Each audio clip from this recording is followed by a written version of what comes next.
Hello everyone, welcome back to our channel Kashmir Food Fusion. Click on the subscribe button here to subscribe to our channel and press the bell icon button to remain updated.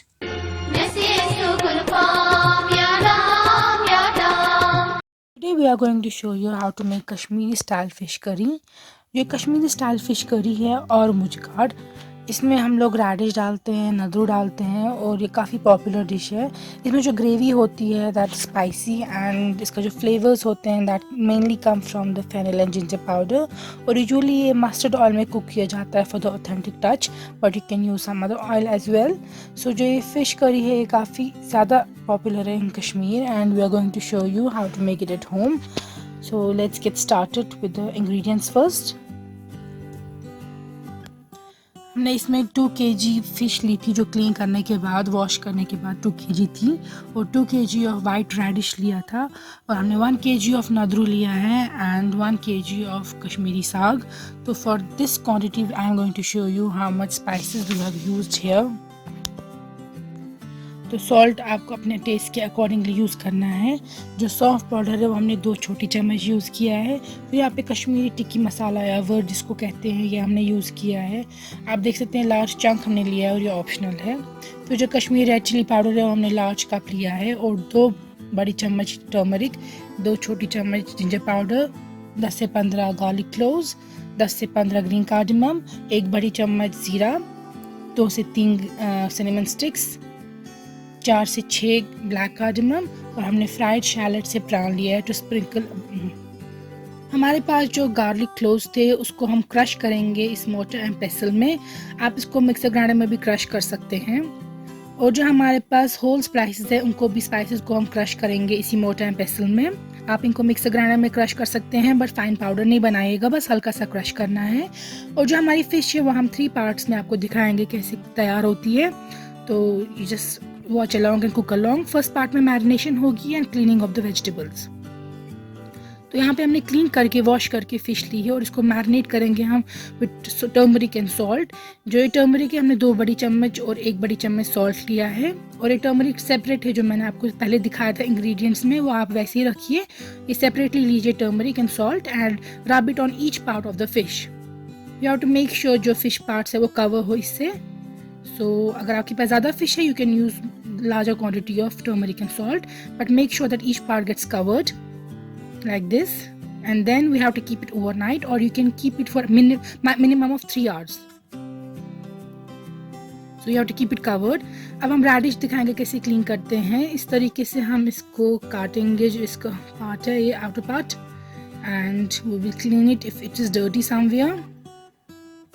So stem काट के इसका root का part भी काटेंगे इस तरीके से, और जहाँ जहाँ पे आपको लग रहा है कुछ है इम्प्योरिटी है वो रिमूव कर देंगे आप। और फिर इसको हम स्लाइस करेंगे, राउंड स्लाइसेस में काटेंगे रेडिश को। जो रेडिश के स्लाइसेस आप राउंड काटेंगे वो ज़्यादा मोटे भी नहीं होने चाहिए और बिल्कुल भी हल्के से पतले नहीं होने चाहिए, they should be in between. So make sure that you don't cut too thick और too thin slices. Here you can see. तो रेडिश इसी तरीके से आप क्लीन करके कट करेंगे, राउंड स्लाइसेस में आप रेडिश काटेंगे। तो जो ये रेडिश या मूली इसको हम कंटेनर में डालेंगे और इसके ऊपर सॉल्ट स्प्रिंकल करेंगे। ये सॉल्ट स्प्रिंकल करने से इसका जो एक्सेस वाटर है वो बाहर आएगा, और हम इसको रख देंगे ओवरनाइट। लेकिन अगर आपके पास टाइम नहीं है you can keep it for 3 hours, जैसे कि आपने फ़िश को रखा होगा। इसी तरीके से रेडिश पे भी आप सॉल्ट स्प्रिंकल कीजिए, लिड से कवर कीजिए and keep it aside for 3 hours और overnight, and you will see how much water will come out. So we will keep it aside now, covered with the lid. Since I had kept it overnight, so I have shown you how it looked next day. So next day I removed the lid and you can see the amount of water here. जो ये reddish है इसको हम निकालेंगे दूसरे container में, and इसमें आप देख सकते हैं कितना पानी निकल गया है रेडिश से। और ये सॉल्टी वाटर जो है we will throw this away, and we will clean our radish under cold water and make sure that each part is clean, क्योंकि इसमें salt लगा होगा, so we will clean it properly now.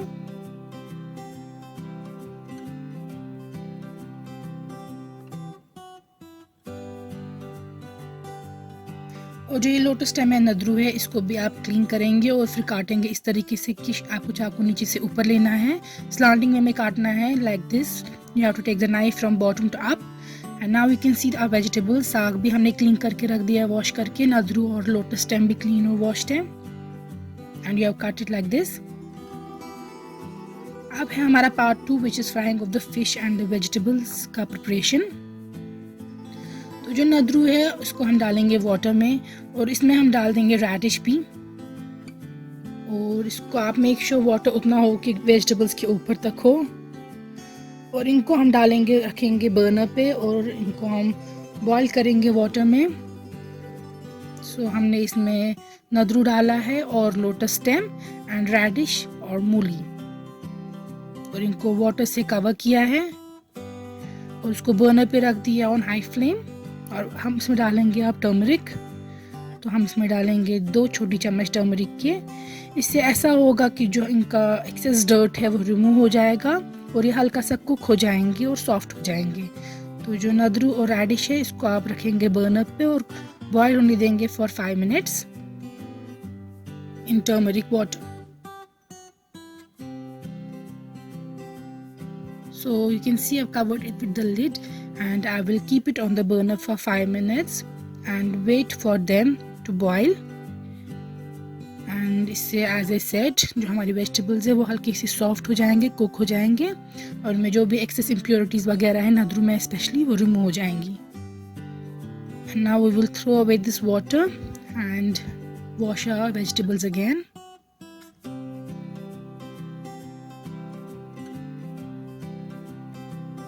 Here you can see that I'm cleaning them again, and you have to wash them under cold water so that the cooking process stops. ठंडे पानी से आप इनको यहाँ पे धोइएगा ताकि ये further cook न हो जाए।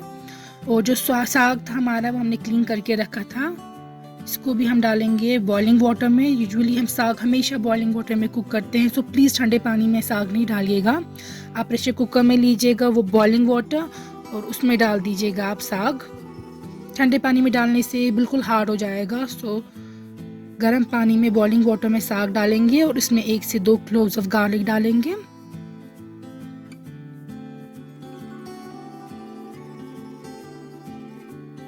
और यहाँ पे भी हल्दी डाल देंगे या टर्मरिक 1 छोटी चम्मच, और इसको भी वेट करेंगे 1 या 2 उबाल आने तक। इससे इसकी स्मेल चली जाएगी। यहाँ पे हमने सॉल्ट भी ऐड कर दिया है, स्मेल चली जाएगी साग की, ये भी थोड़ा कुक हो जाएगा और सॉफ्ट हो जाएगा। So like I said, the second part is about preparing the vegetables, and you can see here after removing the lid, हमने इसको रखा था burner पे on high flame for 5 to 6 minutes. So you have to wait until it boils, and you can see the color of the saag or collard greens has changed, and इसमें जो impurities होंगी, smell होगी, वो सब कुछ clear हो जाएगा। अब हमने जो ऑयल लिया है ये मस्टर्ड ऑयल है, और इसलिए हम इसमें अनियन ऐड कर रहे हैं 1, सो दैट इस मस्टर्ड ऑयल की स्मेल जो है वो चली जाए और स्मोक चली जाए। अगर आपके पास रिफाइंड ऑयल है तो आपको ज़रूरी नहीं है इसमें अनियन ऐड करना, लेकिन हमने मस्टर्ड ऑयल लिया था इसलिए हमने अनियन ऐड कर दिया है। सो आप लेंगे ऑयल जो बहुत हॉट हो, उसमें आप डाल देंगे सॉल्ट। ये भी एक टिप है आपके लिए कि जब भी आप कुछ भी फ्राई करें तो उसमें सॉल्ट डाल दीजिएगा। उससे क्या होगा कि ऑयल स्पिल ओवर नहीं करेगा। यहाँ पे आप देख सकते हैं मैंने फ़िश डाल दी है, लेकिन फिर भी ऑयल स्पिल नहीं कर रहा है, पैन के बाहर नहीं जा रहा है, छींटे बाहर नहीं जा रही है। तो this is a good tip for you that whenever you are frying any vegetable or anything you want to fry, you should add salt into the oil and your oil won't spill over। जो आपका तेल है वो उसकी छींटे बाहर नहीं आएंगी। यहाँ पे हमने फ़िश डाल दी थी इसमें ऑयल में, और हमने वेट किया जब तक फ़िश एक साइड से पूरी फ्राई ना हो जाए, then we have to flip the fish. अगर आप पहले ही फ़िश को फ्लिप कर देंगे तो वो टूट जाएगी, इसलिए मेक श्योर जब तक आपका ऑयल बहुत हॉट ना हो उसमें आप फ़िश डाल दीजिएगा एंड वेट कीजिएगा एक साइड का हॉट होने का। यहाँ पे आप देख सकते हैं फ़िश का कलर कितना अच्छा है, ये क्रिस्पी है। It's because of the marination of turmeric and salt. So you can see our fish looks good in colour and it's crispy. तो it's only because of the marination of turmeric and salt. और fish को हमेशा बहुत ही hot oil में fry करना चाहिए, ठंडे ऑयल में ये टूट जाएंगी। तो हॉट ऑयल में आप सॉल्ट ऐड करेंगे, फिर फ़िश ऐड करेंगे और वेट करेंगे जब तक कि एक साइड से फ्राई ना हो जाए, फिर फ्लिप करके सेकंड साइड पे आप इसको फ्राई करेंगे। सो आप इसी तरीके से सारी फ़िश को फ्राई कर देंगे। और इसी ऑयल में हमने रेडिश फ्राई की है। जो ये रेडिश है ये बहुत हल्का सा फ्राई करना है हमें, आपको ये ब्राउन कलर का नहीं बनाना है, ये ऐसा ही लाइट गोल्डन येलो कलर का रहेगा। So you have to cook this radish for about a minute, not more than that, क्योंकि आपको ये सॉफ्ट चाहिए, इसीलिए हम इनको हल्का सा फ्राई कर रहे हैं इसी ऑयल में।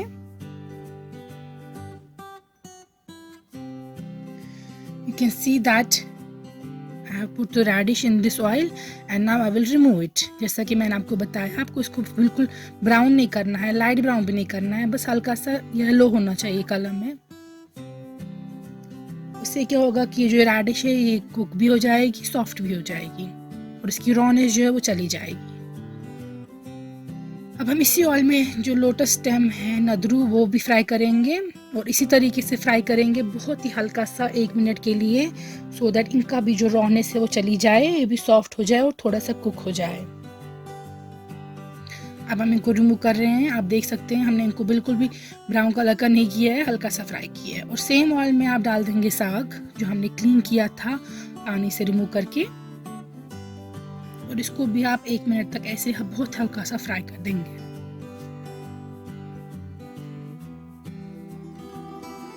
तो ये साग भी हम रिमूव कर देंगे और हमारी वेजिटेबल्स जो है उनका प्रोसीजर कंप्लीट कर दिया हमने।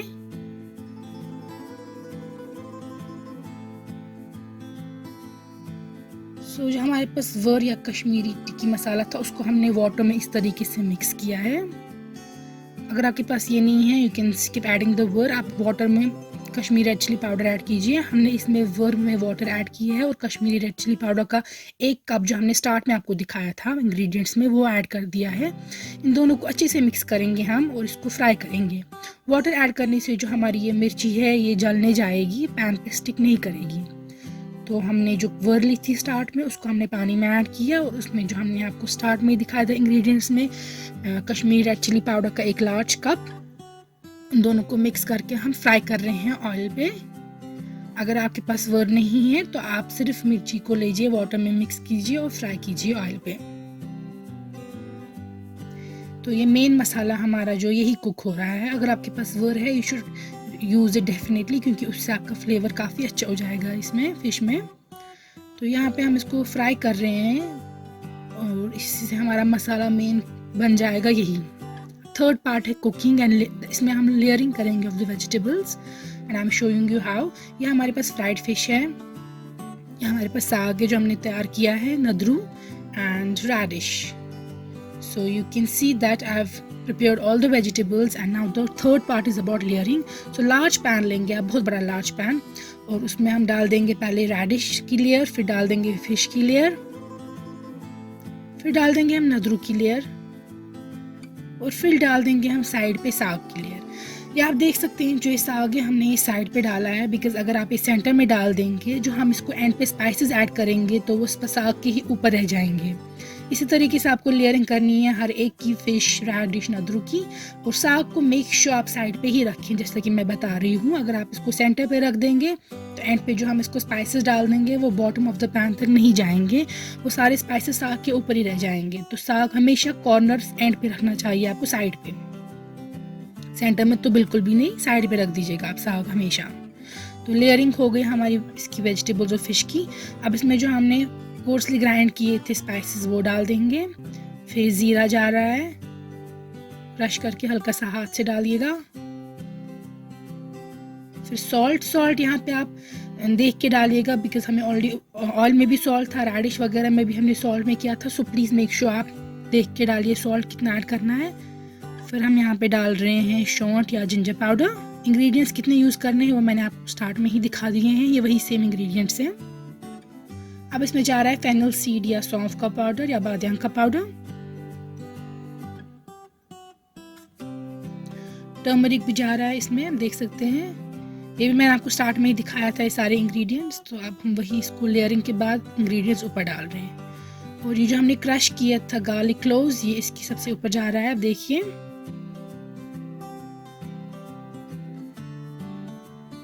और अब इसमें हम वाटर ऐड करेंगे। जो मैंने आपको पहले बताया कि प्लीज़ अब काफ़ी बड़ा पैन लीजिएगा, काफ़ी बड़ी वेसल लीजिएगा, कुकिंग वेसल, क्योंकि आपको वाटर काफ़ी टॉप तक डालना है। जो वेजिटेबल्स हैं ये अब इसी वाटर में कुक होंगी और सॉफ्ट होंगी, और फिश भी। इसीलिए आप ऐसा नहीं कर सकते हैं कि छोटा सा पैन ले सकते हैं, उसी में कुक कर देंगे, उसमें पानी ज़्यादा नहीं जाएगा। अब इसमें हम डाल रहे हैं इसके ऊपर जो हमने अभी वर्ड और कश्मीरी रेड चिली पाउडर का बनाया था मसाला फ्राई करके, वो ऐड कर रहे हैं। आप देख सकते हैं अगर यहाँ पे साग सेंटर में होता तो ये उसी के ऊपर रह जाते, लेकिन साग साइड में है तो जो हम मसाले डाल रहे हैं वो बिल्कुल बॉटम तक जाएंगे। और मैं इसमें और वाटर ऐड कर रही हूँ। वाटर पूरा टॉप तक ऐड करना है क्योंकि इसी वाटर में ये कुक होंगे और ये वाटर सारा एब्जॉर्ब कराना है हमें, क्योंकि जो ये वाली फ़िश है इसमें करी नहीं होती है इसमें, इसलिए आपको जो ये सारा वाटर डाल रहे हैं हम, ये इसलिए डाल रहे हैं कि हमारी वेजिटेबल्स और जो फ़िश है वो कुक हो जाए और सॉफ्ट हो जाए, लेकिन इसलिए नहीं कि करी होनी चाहिए। करी सारी आपको एब्जॉर्ब करानी है, वाटर सारा एब्जॉर्ब कराना है। अब स्पाइसेस को आप अच्छे से मिक्स कीजिए इसी टाइम पे हल्का सा, क्योंकि बाद में you don't have to mix it again. And ना हम इसमें डाल रहे हैं फ्राइड प्रान या शैलट्स। अगर आपके पास ये नहीं है, आप अनियंस को हल्का सा फ्राई गोल्डन ब्राउन करके डाल दीजिए टॉप पे। अब इसको आप लिड से कवर कीजिए और बर्नर पे कुक कीजिए on medium to high flame. And you have to check in between कि वाटर एब्जॉर्ब हो गया है। So here you can see I have removed the lid, I am checking if the water is absorbed. अभी तो बिल्कुल भी नहीं हुआ है, so I will cover it again and wait for the water to absorb. यहाँ पे you can see the bubbles are coming up, so that means the water is still present here. So I will again keep it cooking. I will not remove it from the burner and I will cover it with the lid and wait for the water to absorb completely. इस stage पे आप water जो है, ये करी जो है, इसको वेजिटेबल्स के ऊपर इस तरीके से डाल सकते हैं so that जो स्पाइसेस हैं उनका फ्लेवर चारों तरफ से जाए। क्योंकि हम इसको पूरा मिक्स नहीं कर सकते हैं, आप फ्लिप नहीं कर सकते हैं वेजिटेबल्स को, इसीलिए आप यहाँ पे वाटर जो एक्सेस वाटर है करी है वो डाल सकते हैं। यहाँ पे मैं और थोड़ा सा प्रान ऐड कर रही हूँ। You don't need to if you don't want to, but क्योंकि प्रान से अच्छा टेस्ट आता है इसलिए हम और ऊपर डाल रहे हैं। And now I am again removing the lid. So like I said, you should keep on checking after half an hour और सम मोर टाइम कि वाटर एब्जॉर्ब हो गया है। यहाँ पे आप देख सकते हैं हमारे इसकी फ़िश का वाटर एब्जॉर्ब हो गया है एंड यहाँ पे बस ऑयल एंड स्पाइसेस बच गया है, ग्रेवी नहीं है, वाटर नहीं है। So you have to check कि वेजिटेबल स्टेज पे सॉफ्ट होनी चाहिए। अगर वेजिटेबल सॉफ्ट है then your fish curry is done. You can see how good it looks. So you should not eat the fish hot. So after 5 hours I will remove the lid and show you how it looks. So I am removing the lid now and our fish is cooled down. अभी यहाँ पे ठंडी हो चुकी है fish हमारी। और like I said, आप हॉट फिश नहीं खाते हैं, वो टूट जाएगी। अब जब भी फिश कुक करते हैं उसको ठंडा होने के लिए रखिए और उसके बाद खाइए। Here you can see the mixture of oil and spices and it has a little bit of curry and I am sprinkling it over other vegetables and you have to serve it like this when it's really cooled down. So now you have to serve it and you can eat it and enjoy it with your rice. So please make this recipe at home. This is a very famous and popular dish in Kashmir and इस fish curry में आपको मज़ा काफ़ी ज़्यादा आएगा। ये spicy होती है। It's one of the best fish curry you will ever eat. So please try this recipe at home and thank you for watching this video. Please share about our channel and subscribe to our channel and share it with your friends.